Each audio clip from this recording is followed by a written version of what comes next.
Hey everyone, if you want to make your own podcast but you don't know where to begin, Spotify for Podcasters makes it super easy. They've got everything in one place, it's totally free, and you can make money while doing it. Here's how it works. Spotify for Podcasters lets you record and edit podcasts right from your phone or computer, so no matter what your setup is like, you can start doing it today. Then you can distribute your podcast to Spotify and pretty much everywhere else podcasts are heard. Video podcasts are also supported, and you can even conduct polls and Q&As. With Spotify for Podcasters, you can earn money in a variety of ways, including ads and podcast subscriptions. And best of all, the platform is totally free. No catch, totally free. When I wanted to start my own podcast, I did not know where to begin, and I didn't think it was even possible. And Spotify for Podcasters made it happen. They made it easy, they made it quick, and I am doing something that I love. What more can I ask for? So if you're interested in starting your own show, you can do it, and I highly recommend you give this a try. Download the Spotify for Podcasters app or go to www.spotify.com/podcasters to get started.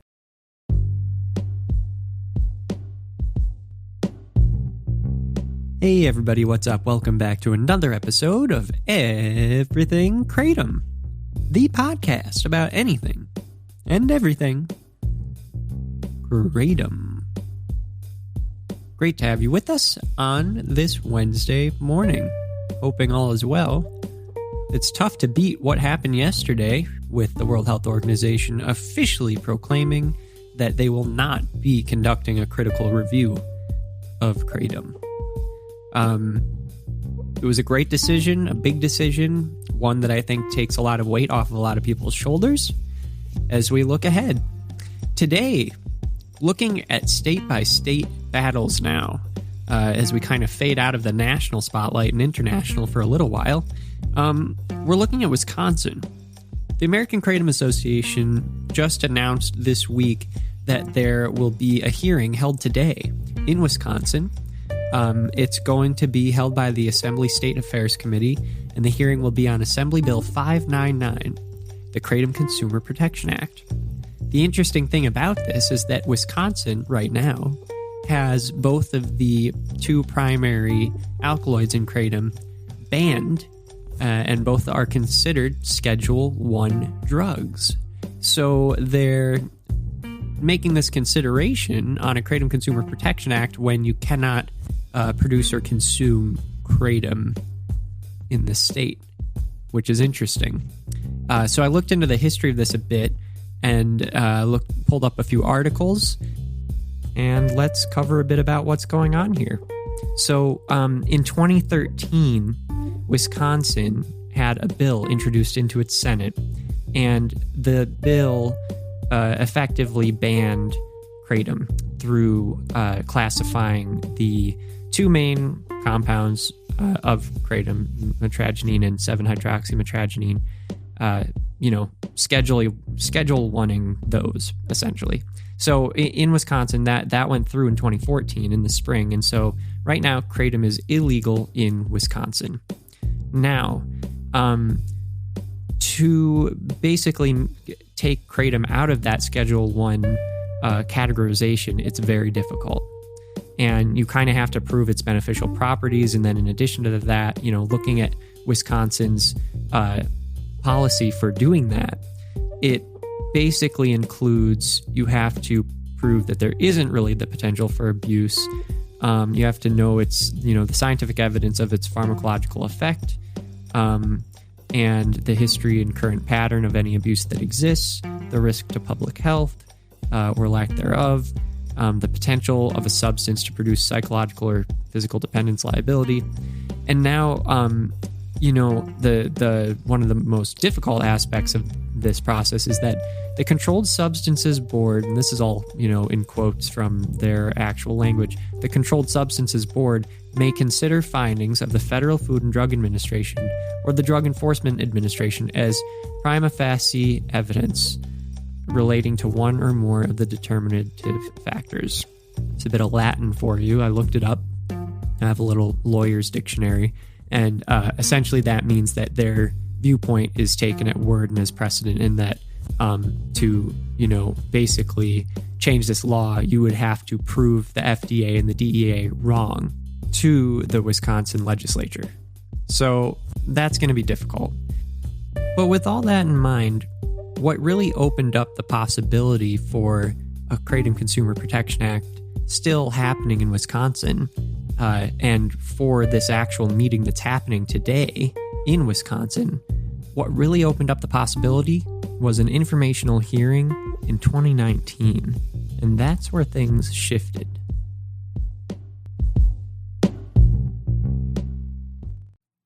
In 2019, the Wisconsin Senate Committee on Health and Human Services held a hearing on Kratom.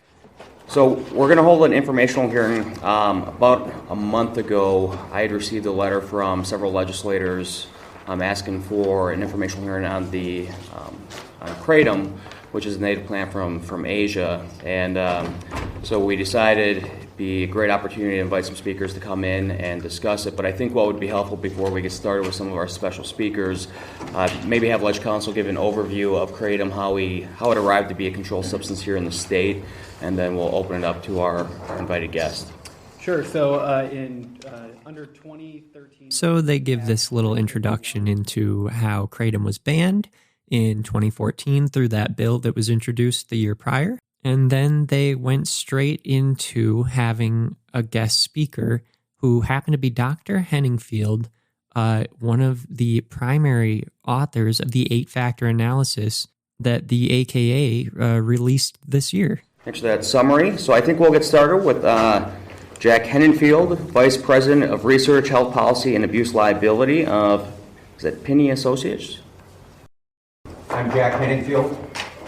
With Pinney Associates, I head research in health policy and abuse liability. I am also adjunct professor of behavioral biology at the Johns So he Hopkins rattles off, the expansive career that he has in drug dependence and chemicals and research and, the most impressive resume one could ever imagine. I'm here because of people that are better off, I think, having access to Kratom, but I'm a scientist, and you'll hear where the rubber hits the road, real human stories in a few minutes. I'd just like to give you a little bit of the scientific background, because that's what I do. I published nearly 500 papers in the general area of addiction and drug development. I start out with the basics. Kratom is a tree in the coffee family. It's not in the opioid family. It's not an opioid by nature, chemistry, or the Controlled Substances Act, or the International Drug Control, or we wouldn't be here. It would be a Schedule I drug automatically. He has a very curt way of speaking. He speaks straight to the point. He doesn't really dilly-daddle around with the points that he's trying to make, and he just continues to back everything up with solid evidence. Surveys in the United States show that Kratom use is generally not associated with the personal and societal harms that opioids and other drugs are. And this was also found in Southeast Asia, where what they found was that people that got off of opioids got their lives back. And not only does Dr. Henningfield go through a number of studies and, research papers talking about the, misinformation and misinformed perceptions of Kratom, but he goes right into how it interacts with your body and the difference between it and the drugs that people often think are just synonymous with Kratom. A lot of new research is being done on the neuropharmacology and toxicology of Kratom, and the neuropharmacology is fascinating, and that's why Knight is putting a lot of money into it. Kratom mitragynine goes through a way station, if you will. It affects opioid receptors in the brain like a lot of substances do. But then it bypasses the system that goes to respiratory depression and powerful euphoriant effects. And those are the signature opioid effects that drive the opioid epidemic and are killing nearly 48,000 people in the United States, 47,000 in 2017, nearly 1,000 in Wisconsin, and increasingly by fentanyl. Fentanyl does not bypass that way station. It zips right through it, breathing stops. He's a very personable doctor as well. He can captivate the room, which was important in this information sharing hearing, which was happening for 2 hours. It's very easy to tune out in situations like that, but people were quiet and listening very intently. And he was able to grab everyone's attention with not only, the science, but just breaking it down for the everyday person. I testified at an FDA hearing in 2018 that banning kratom is like taking away the life preserver from someone that's struggling in the ocean because it's not Coast Guard approved. So Dr. Henley really sets the scene for this meeting, and it is obviously, getting the points across that he's hoping this speech does. And then the committee turns to Senator Bramble. All right, up next, we're really fortunate to have our next speaker. It's Senator Kurt Bramble from the great state of Utah, who's worked on this issue in Utah, and we're fortunate to have you here to share your experiences, so welcome. Thank you, Mr. Chair, members of the committee. By way of introduction, I'm a CPA. So Senator Bramble from Utah starts to set the scene with his position in Utah, his political affiliation, and the fact that Utah does have a Kratom Consumer Protection Act, which he championed. But before really diving into that, he brought up the personal aspect of his life, which brought him there. And that turned out to be his daughter and son-in-law's relationship between themselves and painkillers, and how simply getting some physical injuries in high school and college sent them down a very rough road. Fast forward a few years after they got married, and that prescription drug became prescription drug abuse that led to illegal drugs, that led to heroin addiction, that led to jail. My daughter is one of the few success stories where she's pulled herself back out. She's been clean now for 14 years. My son-in-law is dead from an opioid overdose. Okay? That's why I'm here. So obviously it was a very powerful intro to the senator's testimony. And then he didn't spare any time and just really jumped into taking down the misinformation around Kratom and, fixing the record, so to speak. The 9 deaths in Sweden, when NIDA looked at it, originally NIDA took the position, the FDA must be right. It's acts on the opioid receptors, there are deaths, therefore there must be a problem. But then NIDA started drilling down on the data. They wanted to get the toxicology report, so they found that those 9 deaths in Sweden all came from the same source. It was a product called Krypton, bought online, and that in every case, those deaths, it was found that the product Krypton was kratom mixed with synthetic O-desmethyltramadol. Now, if you take O-desmethyltramadol in a high enough dose, it'll kill you right now. Didn't have to be mixed with kratom. You could mix it in the water and you'd die. And he even holds up his little water bottle just to, complete the whole effect that he's trying to create. And then he moves into, the classic, 44 cases that we all know about in the U.S. The 44 deaths, when NIDA drilled down on all 44 deaths, they found all 44 were kratom that was contaminated with polydrugs, either one or more barbiturates, narcotics, etc.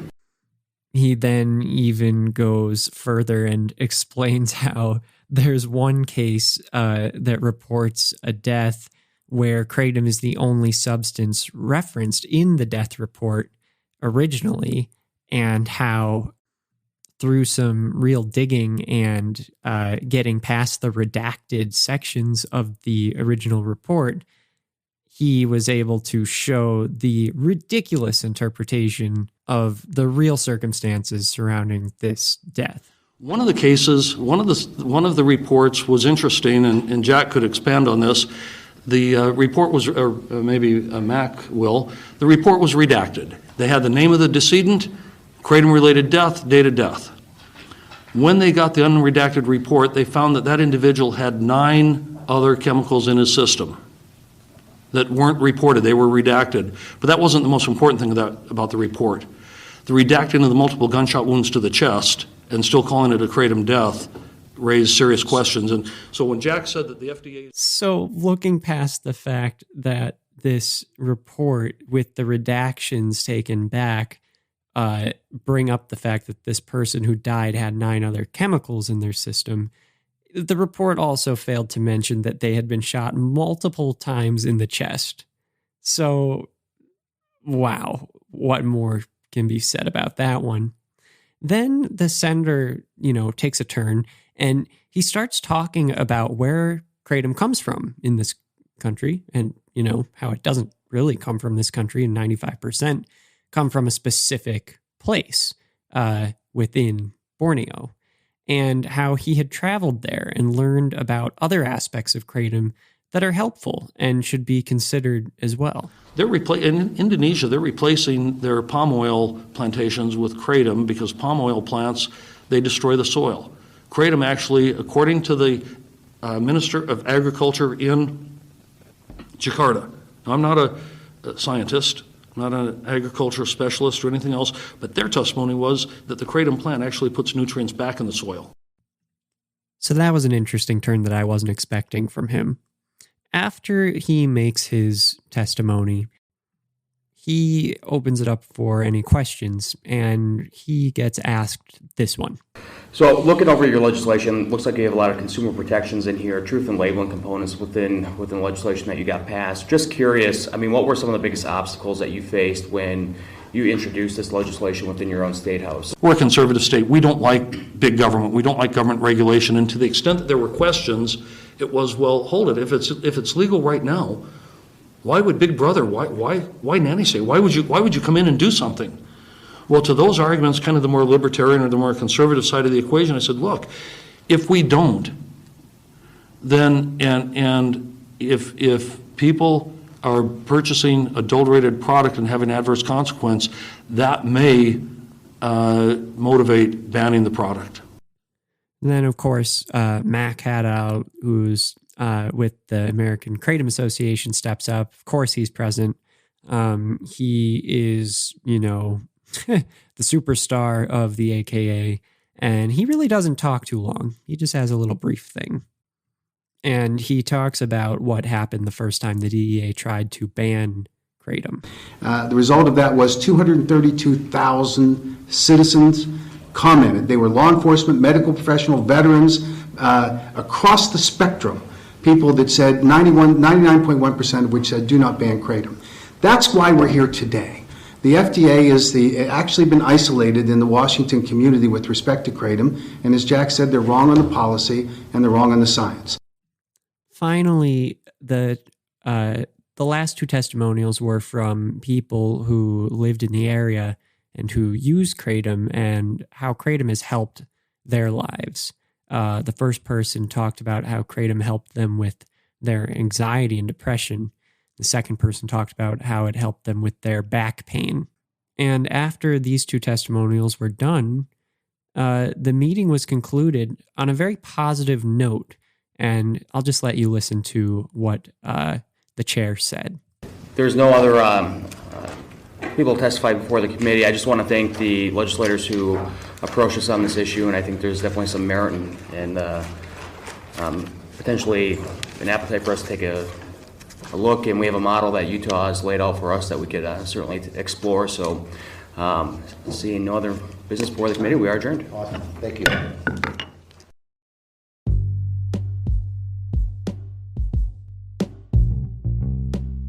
So there you have it. It ended on a very positive note.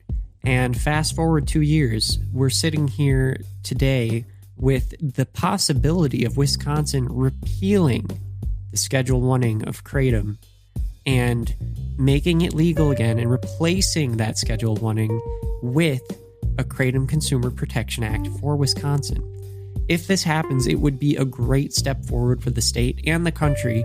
As I've said before, I think this is now turning into a more local and state level fight for access and responsible regulation of kratom.